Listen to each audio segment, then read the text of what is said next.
নমস্কার, তোমাদের সকলের প্রিয় পাঠশালায় আরও একটি নতুন ক্লাসে তোমাদের সকলকে জানাই স্বাগত। আজকে আমি তোমাদের সাথে আলোচনা করব তৃতীয় শ্রেণীর রায়মার্টিন কোয়েশ্চেন ব্যাংকের প্রথম পর্যায়ক্রমিক মূল্যায়ন 2025-এর গণিতের 6ষ্ঠ নম্বর স্কুলটির প্রশ্ন উত্তর। আগের কয়েকটি ক্লাসে আমি তোমাদের প্রথম থেকে পঞ্চম নম্বর স্কুল পর্যন্ত আলোচনা করে দিয়েছি। এখনো পর্যন্ত যারা সেই ক্লাসগুলি করনি তারা অবশ্যই গিয়ে আগে সেই ক্লাসগুলি করে নিও। আমি আজকের ক্লাসটি শুরু করার আগে তোমাদের বলতে চাই আমার সকল সাবস্ক্রাইবারদের এবং আমার সকল ভিউয়ার্সদের অসংখ্য ধন্যবাদ জানাই, এবং যারা এই প্রথম আমার চ্যানেলে ভিজিট করছো তারা অবশ্যই আমার চ্যানেলটিকে সাবস্ক্রাইব করে পাশে থাকা বেল আইকনটি প্রেস করে অল নোটিফিকেশান অন করে রেখো, যাতে সকল ভিডিও আপলোড করার সাথে সাথেই তোমাদের কাছে তার নোটিফিকেশান পৌঁছে যায়। তাহলে আমি আজকের ক্লাসটি শুরু করছি, তোমরা সকলে মন দিয়ে দেখে নাও। ষষ্ঠ স্কুল দুটির নাম হলো সদর আর চক্র এবং বর্ধমান হরিসভা হিন্দু উচ্চ বালিকা বিদ্যালয় প্রাথমিক বিভাগ। এই দুটি স্কুল থেকেই তোমাদের এই প্রশ্নটি তৈরি করা হয়েছে। আমি উত্তর সহ আলোচনা করে দিচ্ছি, মন দিয়ে দেখে নাও। প্রথম প্রশ্নটি বলেছে, দেখো, ফাঁকা ঘরে সঠিক সংখ্যাটি লেখো। 325 সংখ্যাটির 2 স্থানীয় মান। তোমাদের স্থানীয় মান এবং প্রকৃত মানের অঙ্ক এবারের প্রত্যেকটা পৃষ্ঠায় কম বেশি আছে। তোমরা স্থানীয় মান প্রকৃত মানের অঙ্কগুলি বাড়িতে ভালোভাবে প্র্যাকটিস করবে। এবারের পরীক্ষায় এই অঙ্কগুলি পড়ার কিন্তু খুবই চান্স আছে। 2 স্থানীয় মান চেয়েছে। আমরা 325 সংখ্যাটিকে স্থানীয় মানে বিস্তার করে লিখলে কি পাবো? 300 যোগ 20 যোগ 5 পাবো। এবার কি চেয়েছে? 2 স্থানীয় মান, 2টা কতর ঘরে আছে? দশকের ঘরে। তাহলে 2 স্থানীয় মান কত? 20। এক অঙ্কের সবচেয়ে বড় সংখ্যা ড্যাশ। এক অঙ্কের সবচেয়ে বড় সংখ্যা কত? 9। 1 2 3 4 5 6 7 8 9। তাহলে এই 9টা সংখ্যা এক অঙ্কে, তাহলে সব থেকে বড় সংখ্যা 9, তাই লিখে দিলাম 9।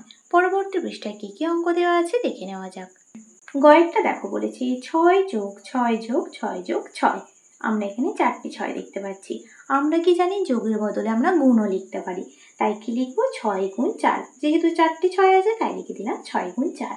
ড্যাশ বিয়োগ 2 সমান 3। আমরা কত বিয়োগ করলে 3 পাবো? দেখো, এই 2 আর 3 যদি যোগ করি তাহলে আমরা পেয়ে যাব 3 আর 2 যোগ করলে কত হবে? 5। তাহলে 5 বিয়োগ 2 করলে পেয়ে যাব 3। ড্যাশ ঘরের অঙ্কে স্থানীয় মান ও প্রকৃত মান সমান। কোন ঘরের অঙ্কে স্থানীয় মান এবং প্রকৃত মান সমান হয়? এককের ঘরের অঙ্কে। তাহলে এখানটা লিখে দেবো একক।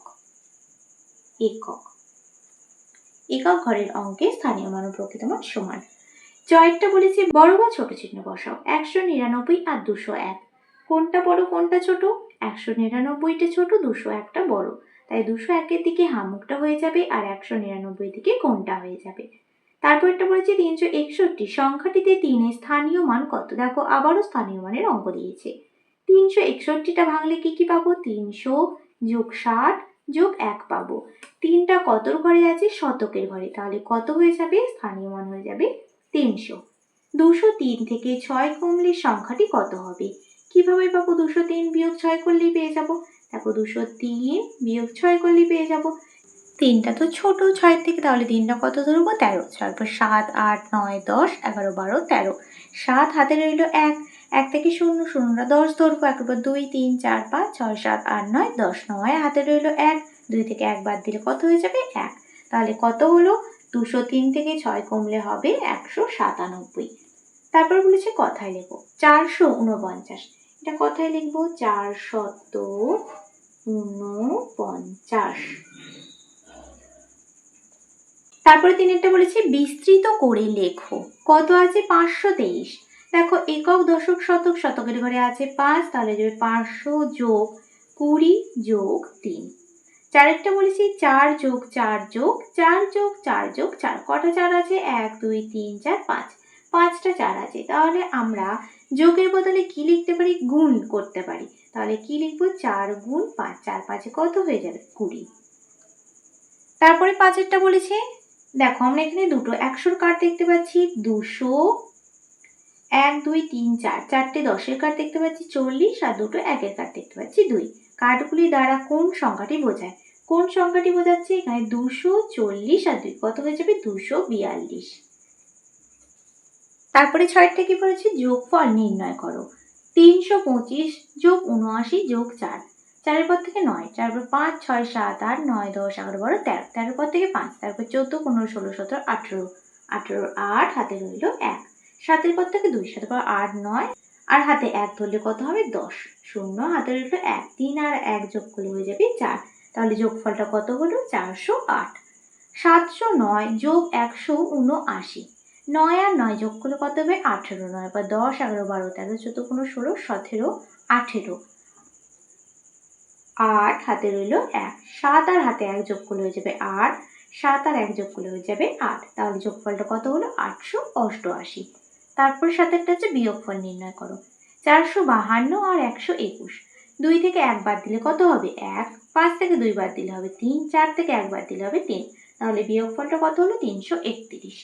তারপরটি কি আছে 532 আর 287, দেখো 2টা 12 ধরবো, 7 পর 8, 9, 10, 11, 12, 5 হাতে রইল 1, 8 আর 1 যোগ করলে হবে 9, 9 পর থেকে 13, 9 পর 10, 11, 12, 13, 4 হাতে রইল 1, 2 এর আগে 3, 3 থেকে 5 বিয়োগ করলে হবে 2, 3, 4, 5, কত হয়ে গেল বিয়োগফলটা 245। তারপরে আরেকটা বলেছে গুণ করো। 92 গুণ 4, আমি এটা মুখে মুখে করে দিচ্ছি, তোমরা পাশে করে নেবে। 4 2 8, 4 9 36, কত হলো গুণফলটা 368। তারপর 9টা বলেছি চিত্রের সাহায্যে কাঠিতে পুঁথি বসিয়ে 345 সংখ্যাটিকে প্রকাশ করো। এটা আমি তোমাদের খাতায় করে দেখিয়ে দিচ্ছি, দেখে নাও। দেখো 9 অঙ্কটা পুঁথির সাহায্যে করে দিচ্ছি। কত সংখ্যা ছিল 345, তাহলে একক দশক শতক লিখবো, একক দশক শতক। 1 2 3 4 5 6 7 8 9, এই যে লাইনগুলো এটা কিন্তু 9টাই থাকে। 1 2 3 4 5 6 7 8 9, 1 2 3 4 5 6 7 8 9, কত বলেছি 345। এককের ঘরে কত আছে 5, 5টা বল করবো, 1 2 3 4 5। দশকের ঘরে আছে 4, 1 2 3 4। শতকের ঘরে আছে 3, 1 2 3। এইভাবে তোমাদের পুঁথি বসিয়ে করতে হবে। তারপরে 10এরটা বলেছি যোগ করো। 327 যোগ 431, 327 আর 431, 7 আর 1 যোগ করলে হবে 8, 3 আর 2 যোগ করলে হবে 5, 4 আর 3 যোগ করলে হবে 7, তাহলে কত হয়ে গেল 758। 11টা বলেছি হাওড়া স্টেশন থেকে কাটোয়া লোকাল ছাড়লো, 522 জন যাত্রী আছে, ব্যান্ডেলে 185 জন নেমে গেছে, এখন ট্রেনে কতজন যাত্রী রইল। এটা আমি তোমাদের খাতায় লিখে করে দেখিয়ে দিচ্ছি, দেখে নাও। 11 কয়ের অঙ্কটা দেখো কি বলেছিল আগে দেখে নাও। 522 জন যাত্রী আছে, 185 জন নেমে গেছে, তাহলে সেটা লিখবো 522 বিয়োগ 185 সমান ড্যাশ। তাহলে বিয়োগটা একক দশক শতক লিখে করে দেখিয়ে দিচ্ছি। 522 আর 185, দেখো 2টা তো 12 ধরতে হবে, 5 পর 6 7 8 9 10 11 12, 7 হাতে রইল কত 1, 8 আর 1 যোগ করলে হবে 9, 9 থেকে 12, 9 পর 10 11 12, 3 হাতে রইল 1, 1 আর 1 যোগ করলে হবে 2, 5 থেকে 2 বাদ দিলে হবে 3,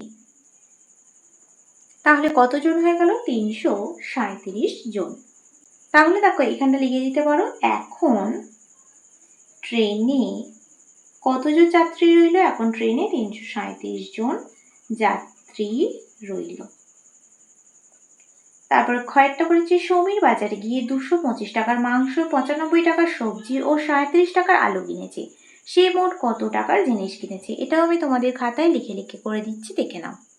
দেখো আমি লিখে নিয়েছি কত টাকার কি কি জিনিস কেনা হয়েছে, যোগটা করে দেখাচ্ছি। 7-এর পর থেকে 5, 7 পর 8 9 10 11 12, 12 পর থেকে 5, 12 পর 13 14 15 16 17, 17 7 হাতে রইল 1, 9-এর পর থেকে 3, আবার 10 11 12, 12 পর 13 14 আর হাতে 1 যোগ করলে হবে 15, 5 হাতে রইল 1, 2 আর 1 যোগ করলে হবে 3, তাহলে কত টাকা হয়ে গেল 357 টাকা। দেখো অতএব দিয়ে লিখে দিতে পারো যে সে মোট 357 টাকার জিনিস কিনেছে, তারপরে বলেছে আমরা স্কুল থেকে দীঘা বেড়াতে যাচ্ছি, সকালের ট্রেনে 221 জন ও দুপুরের ট্রেনে 172 জন যাচ্ছি, কোন ট্রেনে কতজন বেশি যাচ্ছি। এটাও আমি তোমাদের খাতায় লিখে দেখিয়ে দিচ্ছি, দেখে নাও। দেখো এটা লিখে নিয়েছি, এবার বিয়োগটা করে দেখাচ্ছি। একটা তো 2 থেকে ছোট, একটা কত ধরবো 11, 2 এর পর 3 4 5 6 7 8 9 10 11, 9 হাতে রইল ১, ৭ আর ১ ৮, ৮-এর পর থেকে ১২, ৮-এর পর ৯, ১০, ১১, ১২, ৪, হাতে রইল ১, ১ আর ১ ২, ২ দিয়ে মিলে গেল ০। বাঁদিকে ০ বসানো তাই কেটে দিলাম। তাহলে কতজন হলো? ৪৯ জন। এবার কি বলেছে দেখো, এখানে বলেছে কোন ট্রেনে কতজন বেশি যাচ্ছে? সকালের ট্রেনে, তাহলে এখানে অতএব দিয়ে লিখে দেবো সকালের ট্রেনে কতজন বেশি যাচ্ছে? ৪৯ জন বেশি যাচ্ছে। সকালের ট্রেনে ৪৯ জন বেশি যাচ্ছে। এইভাবে তোমরা অঙ্কটা লিখে লিখে করবে। তাহলে দেখো, আজ আমি তোমাদের তৃতীয় শ্রেণীর গণিতের রায়মার্টিন কোয়েশ্চেন ব্যাংকের ৬ষ্ঠ নম্বর স্কুলটিও কমপ্লিট করে দিলাম। আজকের ক্লাসটি তাহলে আমি এখানে শেষ করছি। খুব তাড়াতাড়ি আরও একটি নতুন ক্লাস নিয়ে হাজির হবো তোমাদের সামনে। যদি তোমাদের আজকের ক্লাসটি ভালো লেগে থাকে তাহলে অবশ্যই লাইক করে দিও এবং বন্ধুদের সাথে শেয়ার করতে কিন্তু একদমই ভুলো না। সকলে সুস্থ থাকবে, স্বাভাবিক থাকবে। সকলকে অসংখ্য ধন্যবাদ জানাই।